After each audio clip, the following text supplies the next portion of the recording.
जय हिंद दोस्तों, स्वागत है फिर से आप सभी का मेरे यूट्यूब चैनल पे एक बार फिर आप लोगों का। दोस्तों आज इंग्लिश के क्लास में हम आपको बताने वाला हूँ नाउन के बारे में। इसके पहले वाली वीडियो में मैं इंट्रोडक्शन पार्ट ऑफ स्पीच का टोटल इंट्रोडक्शन बता दिया था कि पार्ट ऑफ स्पीच में जो 8 होते हैं किसे कहते हैं, उनका क्या क्या काइंड्स होता है पार्ट ऑफ स्पीच के, और उन काइंड्स के बारे में हम लोग बात कर चुके थे। तो उसमें जो फर्स्ट काइंड्स था नाउन था, और नाउन से हर कम्पिटिटिव एग्जाम में क्वेश्चन पूछता है। ठीक है, तो आज हम लोग डिस्कस करेंगे नाउन के बारे में कि नाउन किसे कहते हैं, नाउन के कितने काइंड्स होते हैं। ठीक है, तो सबसे पहले हम इस चीज़ को समझते हैं। तो देखो गाइज, नाउन क्या होता है। सबसे पहले किसी का भी नाम नाउन कहलाता है। मैं आपको डिफिनीशन भी याद किया था, किसी का भी नाम, किसी का भी नाम क्या कहलाएगा बाबू, नाउन कहलाएगा। आप इस बात को ध्यान में रखिएगा कि कोई भी चीज़ होता है उसके नाम को नाउन कहते हैं। ठीक है, आप अपनी आंखों से जितनी भी चीज़ें देखते हो, किसी भी चीज़ को जिस नाम से बुलाते हो वो नाउन कहलाता है। वह वस्तु नाउन नहीं कहलाता, बल्कि उस वस्तु का नाम नाउन कहलाता है। समझ में आ गया सबको। यहाँ पे नाउन किसे कहते हैं, किसी की भी नाम नाउन कहलाता है। नाउन की जो हिंदी मीनिंग होती है बाबू, संज्ञा होती है। क्या होती है, संज्ञा होती है। नाउन को हिंदी में क्या कहते हैं, संज्ञा कहते हैं। नाउन की डिफिनीशन होती है किसी का भी नाम नाउन कहलाता है। ठीक है, जब आप सीबीएसई बोर्ड की बुक्स को पढ़ते हो तो वहाँ पे लिखा होता है noun is a naming word. क्या लिखता है, noun is a naming word. Naming word समझ में आ गया सबको कि जो नाउन होता है एक नेमिंग वर्ड है, मतलब कि नाउन के द्वारा नेम को इंडिकेट किया जाता है। 100 की सीधी एक बात समझो, जैसे राम, श्याम, मोहन, कुर्सी, पंखा, कोई भी चीज़ें होती हैं सब नाउन कहलाता है। समझ में आ गया सबको। अब चलो बात करते हैं नाउन के काइंड्स की बात करते हैं। तो आपको डिफिनीशन समझ में आ गया होगा। अब नाउन के काइंड्स की बात करते हैं। तो देखो नाउन जो होता है बाबू वो 2 होते हैं। आपको ये सुन करके थोड़ा सा विचित्र लग रहा होगा कि ये नाउन 2 बता रहा है। ठीक है, अब बात को पहले समझो। यहाँ पे नाउन कितने होते हैं बाबू, नाउन 2 होते हैं। कितने होते हैं, 2 होते हैं। पहला होता है काउंटेबल नाउन, काउंटेबल नाउन, और दूसरा जो होता है अनकाउंटेबल नाउन। समझ में आ गया, काउंटेबल नाउन और अनकाउंटेबल नाउन। काउंटेबल नाउन उसे कहते हैं जिसे हम गिन सके। क्या कर सके, गिन सके। जिसे क्या कर सके बाबू, गिन सके। समझ में आ गया, गिन सके। और जिसको हम गिन सकते हैं उसको काउंटेबल कहते हैं। और जो चीज़ संसार में जो भी वस्तुएं हैं जिनको हम नहीं गिन पाते हैं, ठीक है, नहीं गिन सके, उन्हीं को क्या कहेंगे, अनकाउंटेबल। नहीं गिन सके उसी को क्या कहेंगे, अनकाउंटेबल। समझ में आ गया सबको। यहाँ पे कोई डाउट है किसी को। नाउन कितने होते हैं, 2 होते हैं, एक काउंटेबल दूसरा अनकाउंटेबल। काउंटेबल नाउन ये होता है जिसको हम गिन सकते हैं, अनकाउंटेबल नाउन वो होता है जिसको हम नहीं गिन पाते हैं। अब ये समझ में आ रहा है सर, ये गिन सकते हैं नहीं गिन सकते हैं ये मैटर क्या है, इस बात को समझो। ऐसा चीज, ऐसा नाम बोलो उसको तुम गिन सको। जैसे अगर कुर्सी कहते हो तो कुर्सी, ढेर सारा अगर कुर्सी रखा होता है तो उसको गिन सकते हो कि नहीं गिन सकते हो, गिन सकते हो।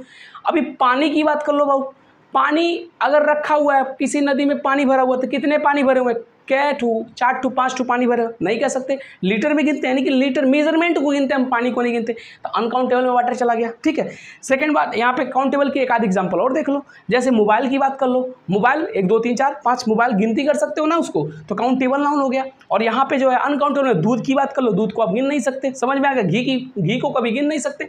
समझ में आ गया कि नहीं। तो नाउन किसे कहते हैं, किसी का भी नाम नाउन कहलाता है। नाउन कितने होते हैं बाबू, नाउन 2 होते हैं, काउंटेबल और अनकाउंटेबल। अब बात करते हैं कि काउंटेबल नाउन कितने होते हैं बाबू। तो काउंटेबल नाउन आपके 3 होते हैं। कितने होते हैं, 3 होते हैं।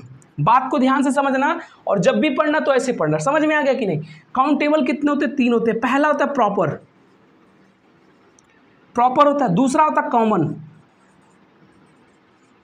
और तीसरा जो होता है वो कलेक्टिव होता है।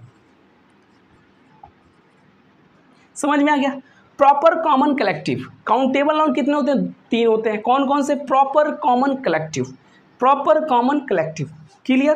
प्रॉपर माने होता है व्यक्तिवाचक संज्ञा। क्या होता है, व्यक्ति की बात करेगा। किसकी बात करे, व्यक्ति के नाम की बात करेगा। कॉमन का मतलब होता है जातिवाचक संज्ञा, जाति के नाम की बात करेगा। ऐसा नाम बोलो जो एक जाति को बताता है। और कलेक्टिव का मतलब होता है समूहवाचक संज्ञा, यानी कि किसका नाम, कौन सा ऐसा नाम बोलेगा ना कि समूह जिससे बोध हो। ये ऐसा नाम बोलेगा ना कि जाति का बोध हो, और ये ऐसा नाम बोलेगा कि किसी एक व्यक्ति की बात हो। समझ में आ गया। और जो अनकाउंटेबल नाउन होता है बाबू, ये 2 होते हैं, और इसके अंतर्गत जो आते हैं वो आता है मटेरियल नाउन, मटेरियल आता है, और दूसरा आता है एब्स्ट्रैक्ट। क्लियर आपको? तो अब देखो जो होता है टोटल नाउन 5 हो गए यहाँ पे, proper, common, collective, material, abstract. ठीक है, आप जब छोटे बुक्स में पढ़ते हो तो आपको यही दिखाई देता है कि नाउन जो होते हैं 5 होते हैं, वो क्या होते हैं? Proper, common, collective, material, abstract. लेकिन रियल बताओ नाउन 2 होते हैं, काउंटेबल और अनकाउंटेबल, और काउंटेबल के 3 पार्ट होते हैं, proper, common, collective, and uncountable के 2 पार्ट होते हैं, मटेरियल और एब्स्ट्रैक्ट। समझ में आ गया सबको? मटेरियल का मतलब होता है पदार्थ। क्या होता है? पदार्थ। जो पदार्थ की बात करता है मटेरियल नाउन कहलाता है, और एब्स्ट्रैक्ट नाउन माने होता है भाववाचक संज्ञा, भाव को जो व्यक्त करता है। ठीक है, अब बारी बारी से हम लोग समझेंगे कि proper, common, collective, material, abstract क्या होता है। ठीक है, अब चलो बात कर लेते हैं प्रॉपर नाउन की। बात कर लेते हैं प्रॉपर नाउन उसे कहते हैं जिससे किसी व्यक्ति के नाम की बात होता है, जैसे मोहन, सोहन। ठीक है, किसी व्यक्ति के नाम की बात का होगा, पहला चीज। ठीक है, और दूसरी बात जो होती है कि दुनिया में जो चीज एक हो, ठीक है, उसका नाम प्रॉपर नाउन में आता है। जैसे हिमालय पहाड़ सिर्फ एक है, हिमालय अलग दूसरा नहीं हो सकता, सिर्फ एक हिमालय है, हिमालय आपका प्रॉपर में आएगा। ताजमहल एक है, ताजमहल प्रॉपर में आएगा। महात्मा गांधी एक थे, प्रॉपर में आएंगे। समझ में आ गया कि नहीं? तुम्हारा नाम जो है वो एक है, दूसरा कोई नहीं, प्रॉपर में आएगा। बात समझ में आ रहा है कि नहीं? एनी डाउट हो तो बताना भाई। ठीक है, यहाँ पे अब बात कर लेते हैं कुछ चीज़ें और। सूर्य जो सन है वो एक है, प्रॉपर में आएगा। मून एक है, प्रॉपर में आएगा। बात समझ में आ रहा है कि नहीं? तो जितने भी दुनिया में चीज एक है, उसके अलावा कुछ नहीं है, वह प्रॉपर नाउन में आता है। और किसी भी व्यक्ति का नाम, किसी भी औरत का नाम, किसी भी पुरुष का नाम वो प्रॉपर में आएगा। समझ में आ गया प्रॉपर नाउन? कोई डाउट किसी को? चलो आगे बात करते हैं कॉमन नाउन की। कॉमन नाउन उसे कहते हैं जो एक जाति की बात करता है। किसकी बात करेगा? एक जाति की बात करेगा। क्लियर हो रहा है कि नहीं? जैसे अगर डॉग बोलते हो तो डॉग में तमाम प्रकार के डॉग्स आ सकते हैं। ठीक है, ये फलाना डॉग, ढकाना, इस तरह के डॉग आ सकते हैं। तो डॉग जो है, डॉग जाति की बात करता है। सारे डॉग इसमें आ जाएंगे कि नहीं आ जाएंगे? तो कॉमन में। इसी तरह बॉय की बात कर लेते हैं तो बॉय जो है तमाम प्रकार के हैं, छोटे कद वाला लड़का, नाटे कद वाला लड़का, ठीक है, लंबा मोटा, सब लड़के सब बॉयज हैं। और उनकी एक जाति है बॉय है, कि सबको बॉय कह सकते हो। और जो बॉय जो है आपका कॉमन नाउन में आ जाएगा। समझ में आ गया कि नहीं? इसी प्रकार गर्ल है, वुमन है, मैन है, ठीक है, एनिमल है, फ्रूट्स हैं, रोज यहाँ पे फ्लावर्स हैं, ये सब एक जाति की बात करता है जिसमें सारे लोग आ जाते हैं। समझ में आ गया कि नहीं? तो कॉमन नाउन हो जाता है। कलेक्टिव नाउन की परिचय देख लो। कलेक्टिव नाउन किसे कहते हैं? कलेक्टिव नाउन बाबू जो एक समूह की बात करता है। समूह की बात मतलब कि ऐसा शब्द बोलो जो एक जो है समूह की बात करे, बिना समूह के वो रहबे न करे। जैसे मॉब माने भीड़ होता है, भीड़ एक व्यक्ति के लगाने से भीड़ नहीं होता है। रोडे पे एक आदमी खड़ा है तो ओके कह रहे हो भीड़ लगा है, तो ऐसा हो ही नहीं सकता। यानी कि ढेर सारे लोग जब खड़ा होते हैं तब उसको हम भीड़ कह सकते हैं। तो जो भीड़ शब्द है वो आपका कलेक्टिव नाउन में आ गया, क्योंकि कलेक्टिव नाउन कहता है समूह की बात करता है। और भीड़ जो होता है एक व्यक्ति के लिए नहीं होता है, ढेर सारे जब खड़े रहेंगे तब तो भीड़ लगेगा। बात समझ में? इसी प्रकार दूसरा शब्द आता है टीम। टीम, अगर टीम शब्द कोई बोलता है तो इससे हमको ये पता चलता है कि उस टीम में कई सारे लोग होंगे। समझ में आ गया कि नहीं? अगर कई सारे लोग नहीं है तो उसको टीम नहीं कह सकते। समझ में आ गया?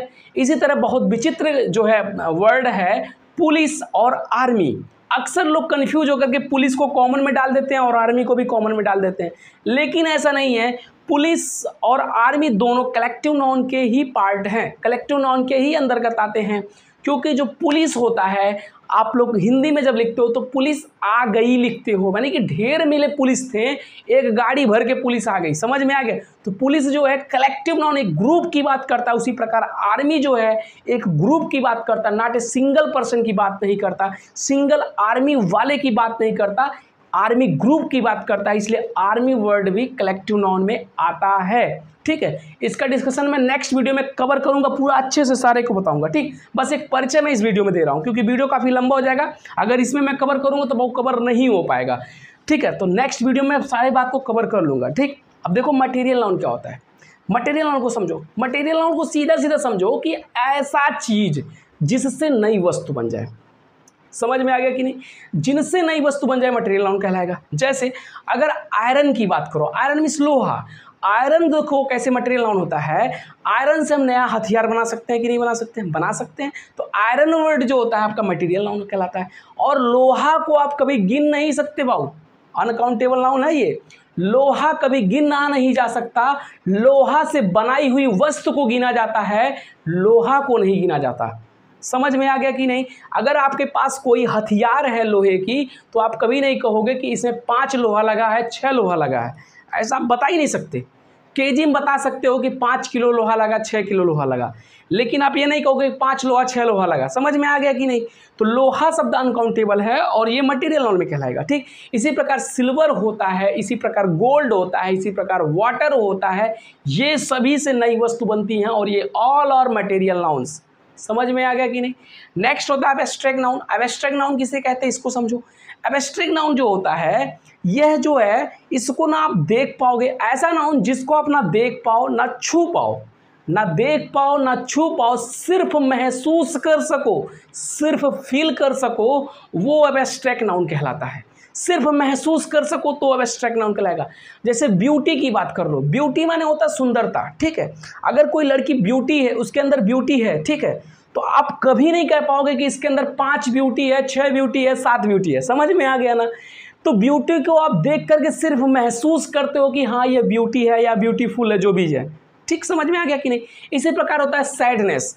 किसी के भी दुख को देख करके आप यह आकलन नहीं कर सकते कि कितना दुख है इसके अंदर, बस कह सकते हो कि बहुत दुख है, लेकिन ये नहीं कह सकते हो 5 दुख है, 6 दुख है। समझ में आ गया?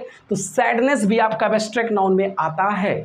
इसी प्रकार जो मनी होती है, मनी शब्द वेरी इंपॉर्टेंट वर्ड होता है बाबू, अक्सर कंपटीशन में पूछ लेता है और बच्चे बता नहीं पाते। ये जो मनी वर्ड है, मनी MONEY, मनी माने पैसा। लोग कहते हैं कि मनी कौन सा नाउन है, तो मनी बाबू एब्स्ट्रैक्ट नाउन है। बच्चे जो है कॉमन में आ जाते हैं, मटेरियल में आ जाते हैं और तमाम चीज़ों में आ जाते हैं, कलेक्टिव में आ जाते हैं, कॉमन में अक्सर आ जाते हैं लोग, तो गलत है।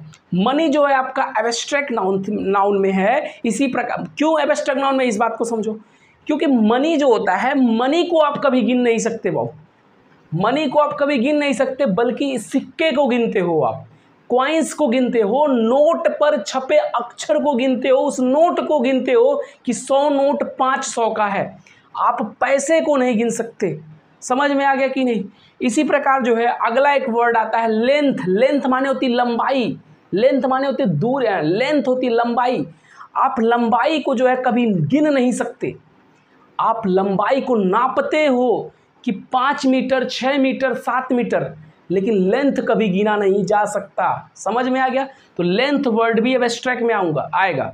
तो आपको ये सब जो मैं लास्ट में एग्जांपल्स बताया हूँ, थोड़ा अजीब लग रहा होगा कि यार क्या बता रहा है, तो दोस्तों जो मैं बता रहा हूँ यही रियल है, ठीक है। और मैं नेक्स्ट वीडियो में कवर करूँगा आपको proper noun, common noun, collective, material, abstract noun को एकदम बढ़िया से पोस्टमार्टम करके इनकी बताऊँगा मैं। समझ में आ गया कि नहीं? तो अगर आपको वीडियो पसंद आ रहा है तो वीडियो को लाइक करके दोस्तों के साथ शेयर करो। और दोस्तों इंग्लिश कठिन नहीं होता है, अक्सर बच्चे SSC का एग्ज़ाम इंग्लिश के वजह से छोड़ देते हैं या फिर इंग्लिश की वजह से फेल हो जाते हैं, लेकिन मैं बताऊं कि इंग्लिश बहुत ही आसान सब्जेक्ट है। सिर्फ आप उसके साथ लगे रहो, डेली थोड़ा थोड़ा पढ़ो, बहुत ज़्यादा हो जाएगा। क्योंकि बाऊ जानते हो आप, बूंद बूंद से घड़ा भरता है। आप रोज़ थोड़ा थोड़ा पढ़िए, आपका एक दिन घड़ा भर जाएगा और आपका एक दिन जो है माइंड पूरा इंग्लिश से या अदर सब्जेक्ट से पूरा भर जाएगा। आप किसी भी एग्जामिनेशन में बैठिएगा, आपका एग्जामिनेशन हो जाएगा और आपका रिजल्ट आ जाएगा। समझ में आ गया कि नहीं? तो आप रोज़ मेहनत, लेकिन दिक्कत यहाँ ये आ जाती है कि बच्चा एक दिन पढ़ता है और कहता है मैं ब्रिलियंट बन जाऊँ। एक दिन में बाबू कुछ होने वाला नहीं है। कोई भी इंसान एक दिन में अपनी सफलता को नहीं पाता है, लेकिन एक दिन जरूर अपनी सफलता को पाता है। सिर्फ उस सफलता को पाने के लिए उसके पीछे हाथ धो कर पड़े रहे। समझ में आ गया ना? तो आप लोग मेहनत करो, पढ़ाई करो, जो बताया जाता है उसको समझो और घर पे भी बुक्स में पढ़ा करो। जो मैं पढ़ा रहा हूँ उसको घर पे भी एक कोई बुक ले लो ग्रामर की, वहाँ से पढ़ते रहो और यहाँ से पढ़ते रहो। जो प्रॉब्लम होती है कमेंट्स में बताओ, मैं नेक्स्ट वीडियो में करूँगा। तो दोस्तों आई होप आपको वीडियो समझ में आया होगा। तो दोस्तों अगर पसंद आया तो इसको लाइक करो, अपने दोस्तों के साथ शेयर करो। मिलते हैं नेक्स्ट वीडियो में। जय हिंद, वंदे मातरम।